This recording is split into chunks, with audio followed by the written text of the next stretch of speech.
Article 69 seeks to rescind the town meeting vote on May 9th, 2011 on Article 7 of the warrant for the special town meeting. Now, that Article 7 authorized the selectmen, quote, to take by eminent domain, purchase, or otherwise acquire outright, or acquire permanent or temporary easements along Mass Avenue between Pond Lane and the Cambridge City line for the purpose of improving or replacing sidewalks in connection with the Commonwealth's Transportation Improvement Program. Now, what is the Commonwealth's Transportation Improvement Program? It includes a compilation of priority roadway projects year by year as programmed by the Commonwealth's 10 metropolitan planning organizations and 3 other planning organizations. Now, there's only one roadway project on the Commonwealth's Transportation Program scheduled for the years 2012 and 2015 for Arlington. There's only one, and that's the Mass Avenue Corridor project. Therefore, a vote last year for Article 7 was a vote for improving or replacing sidewalks in connection with the Mass Avenue Corridor project. The money to fund such work is the money for the Mass Avenue Corridor project. Make no mistake about it. Rescinding the 2011 vote for Article 7 stops the Mass Avenue Corridor project dead in its tracks. And please know this too. Because of the widespread unpopularity for the Mass Avenue Corridor project design that removes one westbound travel lane for a mile, the words "in connection with the Mass Avenue Corridor project" were excluded from Article 7 and camouflaged, I suggest, by the words "in connection with the Commonwealth's Transportation Program," but they're one and the same. Please also know this. If voting for Article 7 had been a straightforward vote to improve or replace sidewalks unrelated to the Mass Avenue Corridor project, if that had been the case, then the words "in connection with the Commonwealth's Transportation Program" would not have appeared in the article. Instead, the article would simply have read, "to take by eminent domain, purchase," and so on and so forth, "temporary easements along Mass Ave between Pond Lane and the Cambridge City line for the purpose of improving or replacing sidewalks." It would have ended there.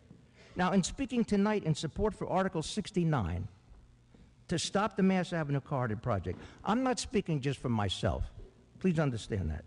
I'm speaking for thousands of residents and local business owners who vehemently oppose not the whole plan. That's never been the case.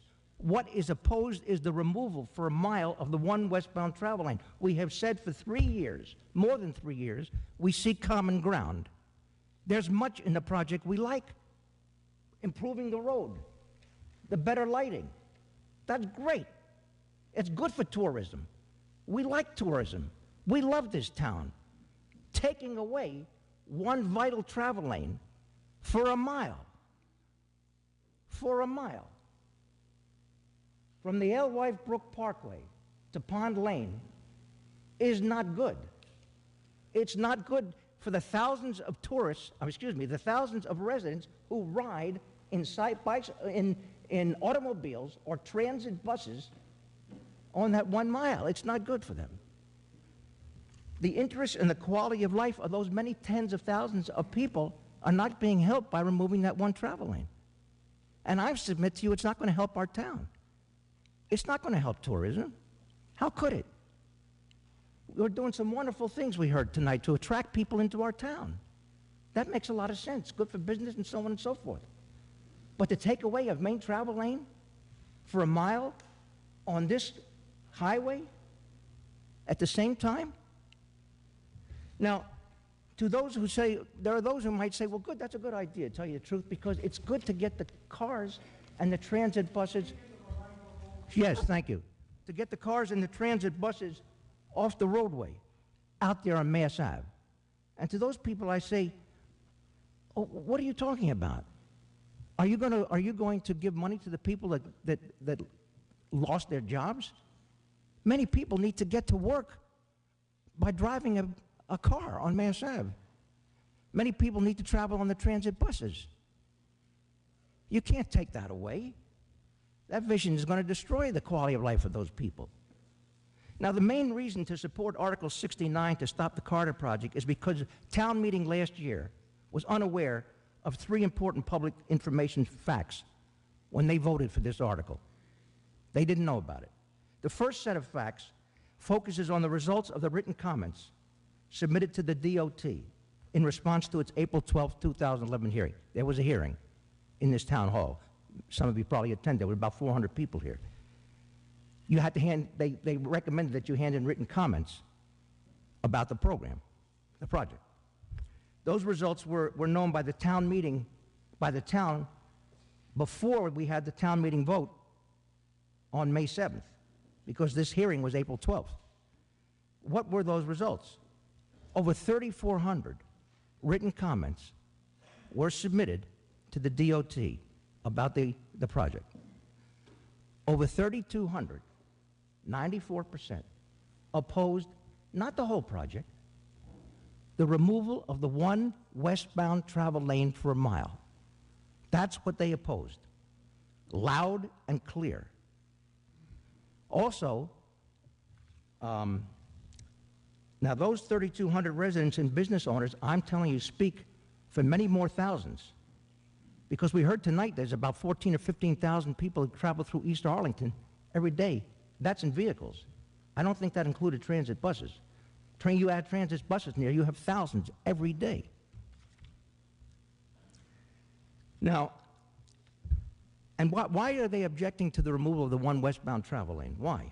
Because it's going to reduce the existing 25 feet of roadway out there. If you cross from Cambridge now into Arlington, there's 25 feet of roadway there, heading west. It's unstriped. They want to take away that 25 feet width and replace it with a 14-foot wide one lane, 14 feet. So you're taking almost 50% of the westbound roadway away for a mile. But not only that, the project has no left turn lanes. No left turn lanes heading west. Thank you. No left turn lanes heading west from the Alewife Brook Parkway to Lake Street. So for a half a mile, you have one 14-foot travel lane and no left turn lanes. There's no left turn lanes into Boulevard Road, Lafayette, Fairmont, Magnolia, Varnum, Milton, Edgerton on the south side of Mass Ave. Now, not only that, but the second set of facts that we didn't know about last year was that there was no comprehensive study done on the impact of taking away the one travel lane on side street traffic.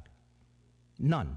So when you voted last year for Article 7, you didn't know that there had been no data collected on a comprehensive basis about how it's going to affect side street traffic, removing this one lane. And the side streets are not only the one I mentioned, there's also Teal, Amsden, Windsor, Trowbridge, Marathon, Henderson. So, you know, without having that data, you're risking the safety of those people. Now, the third set of facts about the Carter Project that town meeting didn't know last year when it voted on Article 7 was that there was not one comprehensive study done to assess the projected impact on the response time of emergency vehicles, taking away one westbound travel lane for a mile. There's no data whatsoever on how that's going to affect it. Now, everybody knows, I believe in here, that every second counts in a medical emergency. You can't lose a second. If you lose a second, who knows what will happen? We also know we have over 9,000 senior citizens in our town. Now, there's no margin of error for this. If you take away a travel lane for a mile, you have to know how it affects the emergency vehicles. Before you do this, you should know that. The town bears a responsibility to protect its residents, not put them in harm's way, or maybe put them in harm's way. It bears a responsibility, I submit to you, to care enough for its residents to authorize and insist upon a comprehensive study to find out for sure. And I suggest the town meeting, when it voted last year for Article 7, didn't know that there weren't any of these studies done. Thank you. It's time, Mr. Berger. Okay, thank you. Mr. Schlichtman?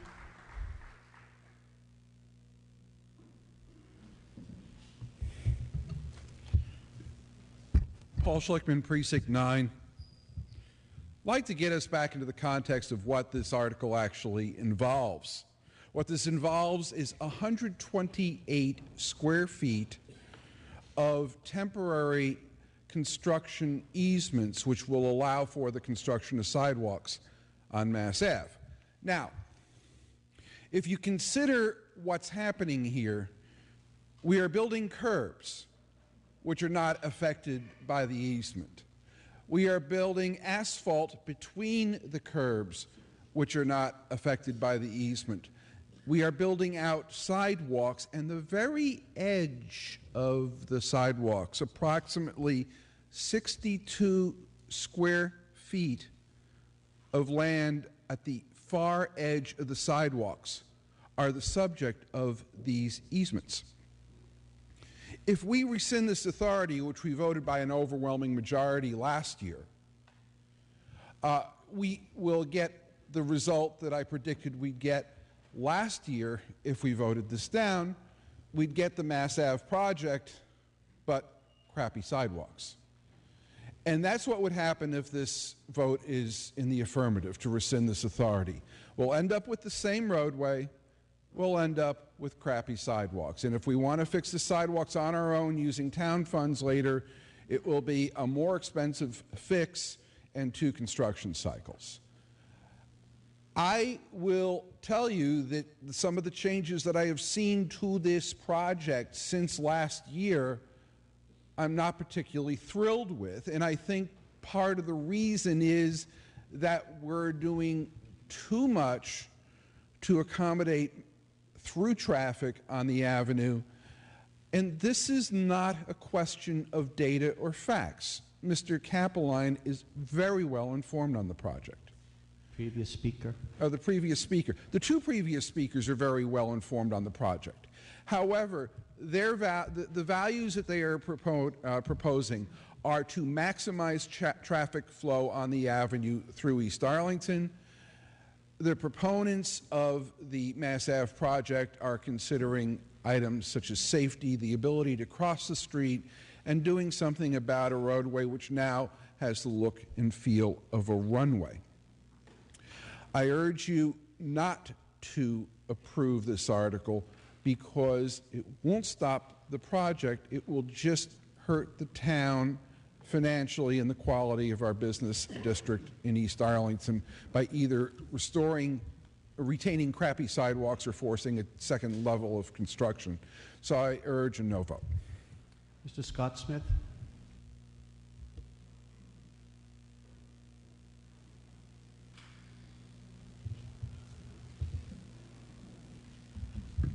Scott Smith, Precinct 5. I first have a couple of questions. Since it sounds like the intent of the article is to delay the project, what are the financial implications of further delay to the project, either in terms of funding or the amount of work that will need to be done as the road continues to deteriorate? Mr. Rademacher, can you answer that question? Mike Rademacher, Department of Public Works. The one potential is the loss of the funding. We're on the tip for 2013 for construction funds. We have a commitment to have our design ready and the project bid so that we can utilize that funding.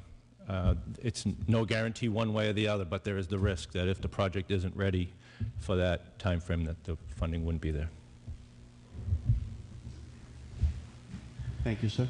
Thank you. Don't go too far. And just what would be the consequences of not having the easements?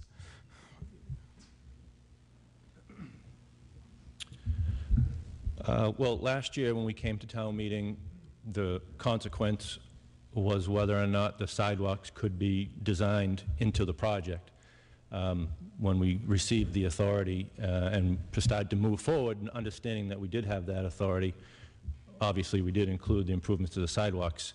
If if that was rescinded, we would have to look back at the design to determine what change we would have to make to keep us online and keep the project moving. Thank you. Okay, I will urge a no vote on the substitute motion. Just have a mention, I'm also a member of Transportation Advisory Committee and on the Review Committee, so also somewhat familiar with the project. First, I want to address the point of public process. I believe in the previous presentation, you're comparing signatures on a petition to letters and comments, and letters and comments tend to count for much more. Tell you about public input I've heard. First, let's talk about the 25% design hearing in this room just about a year ago, 13 months ago. Filled this room, and opponents of the project made a real effort to get people out. Remember this? The mailer that went to everyone I knew. But then interesting, and they had they cut the presentation short so that 75 citizens could speak on it. Filled this room. That's like, 3 town meeting evenings. And funny thing happened. Despite all this effort of opponents to bring out opponents to the project, I took 4 pages of notes. So of 75 people, 45 were in favor, 60% in favor. That's your public process, and that was like the last of many large meetings. Other piece of public process, the way this works in representative democracy, the selectmen are our representatives on highway issues. And we've had 3 town elections where voters had a clear choice 3 years ago. And each of those elections, a supporter of the project prevailed over an opponent. The voters have spoken. Now, 2 years ago, after the big meeting in the Hardy School gym, I think it was 2 years ago, I actually advocated delay because I felt this is pretty divided. But I'd say the time for delay is over. Been countless meetings. It is time to move on. And I will also add that given Mr. Rademacher's comments, is a yes vote on this article has financial risk written all over it. We're in the tip for a specific year. Federal and state transportation finance is in terrible condition. Let's keep it moving. Thank you.